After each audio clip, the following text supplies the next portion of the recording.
એક સિંહ આખો દિવસ રખડતો રહ્યો, પણ એને ખોરાક માટે કોઈ જ જાનવર ન મળ્યું.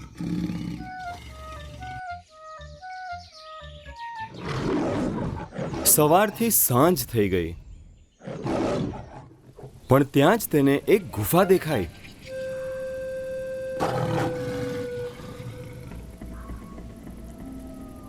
ગુફા જોઈને તેણે અનુમાન લગાવ્યું કે અહીંયા કોઈને કોઈ જાનવર તો રહેતું જ હશે.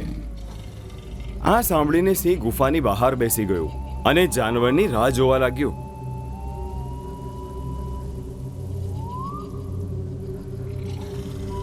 જ્યારે કોઈ જાનવર બહાર ન આવ્યું ત્યારે તેણે અનુમાન લગાવ્યું કે કદાચ ગુફાની અંદર રહેવા વાળો જાનવર ગુફાની અંદર તો નથી ને.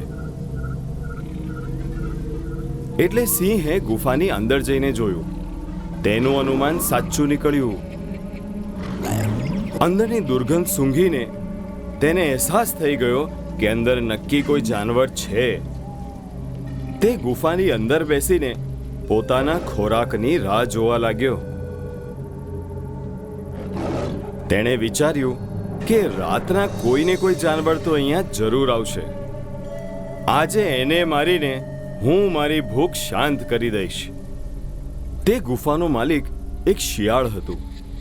તે રાતના પાછું પોતાની ગુફા પર આવ્યું તો તેણે ગુફાની બહાર સિંહના પગલાં ગુફાની અંદર જતા જોયા, પણ બહાર આવતા સિંહના પગલાં તેને ના દેખાયા. તે સમજી ગયો કે તેની ગુફામાં કોઈ સિંહ સંતાઈને બેઠું છે, એટલે જો તે ગુફાની અંદર જશે તો સિંહ એને ફાડીને ખાઈ જશે. આ વિચારીને તે એકદમ ગભરાઈ ગયો. એને સમજ નહીં પડી રહી હતી કે શું કરે. ત્યાં જ તેને એક તરકીબ સૂઝી અને તેણે બહારથી અવાજ કર્યો, ગુફા, ઓ ગુફા, હું આવી ગયો છું. ગુફાની અંદર બેસેલા સિંહે શિયાળનો અવાજ સાંભળ્યો એટલે ખુશ થઈ ગયો અને શ્વાસ રોકીને ત્યાં જ બેસી રહ્યો. તે વિચારવા લાગ્યો કે હવે તો શિકાર મળી ગયો. શિયાળે પાછો અવાજ કર્યો, ગુફા, ઓ ગુફા, આજે તું ખામોશ કેમ છે? મારા પ્રશ્નનો ઉત્તર કેમ નથી આપતી? સિંહ એકદમ શિકારને માટે તૈયાર થઈને બેસી ગયો. ઓ મારી ગુફા, આજે તને શું થઈ ગયું છે?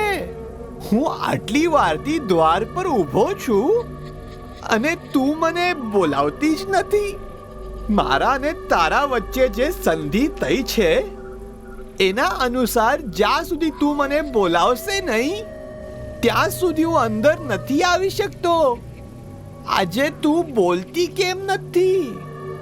શું તું આ ઈચ્છે છે કે હું આ ગુફામાં નહીં રહું? જો આવું છે તો હું હમણાં જ આ ગુફા હંમેશ માટે છોડીને જતો રહીશ. સિંહને કંઈ સમજ નહીં પડી રહી હતી, એટલે તેણે અનુમાન લગાવ્યું કે કદાચ ગુફા અવાજ કરીને શિયાળને અંદર બોલાવતી હશે. પણ આજે મારી બીકના કારણે ચૂપ છે. જો આ જાનવર પણ જતો રહેશે તો આજે મારે ભૂખ્યા રહેવું પડશે.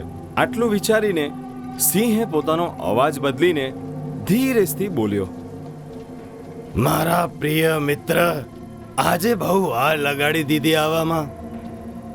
જલ્દી આવ. કેટલી વાર ઊભો રહેશે બહાર? આવ શિયાળ, તમારું સ્વાગત છે. અરે શેર મામા, તું છે? ભૂખના મારે તારી બુદ્ધિ આટલી પણ નથી ચાલતી કે ગુફા ક્યારે પણ નથી બોલતી. આટલું કહીને તે ફટાફટ ત્યાંથી ભાગી ગયો. સિંહ તેને પકડવા માટે બહાર આવ્યો, પણ ત્યાં સુધી તો શિયાળ ઘણો દૂર ભાગી ગયો હતો. અને ભાગતા ભાગતા તેણે વિચાર્યું, આ સારું થયું કે બોલવાવાળી ગુફાની તરકીબ મને સૂઝી, નહીં તો આ સિંહ આજે મને ફાડીને ખાઈ ગયો હતો. શિક્ષા ચાલાકી દર વખતે કામ આવે છે. અમારા યુટ્યુબ ચેનલને હમણાં સબસ્ક્રાઇબ કરો અને નવા વિડીયોઝ જોવા માટે બેલ આઇકોનને હમણાં દબાવો. અને તમે અમારા વિડીયોઝ પર કમેન્ટ જરૂર આપજો અને વિડીયોને લાઈક કરીને તમારા મિત્રો સાથે શેર જરૂર કરજો.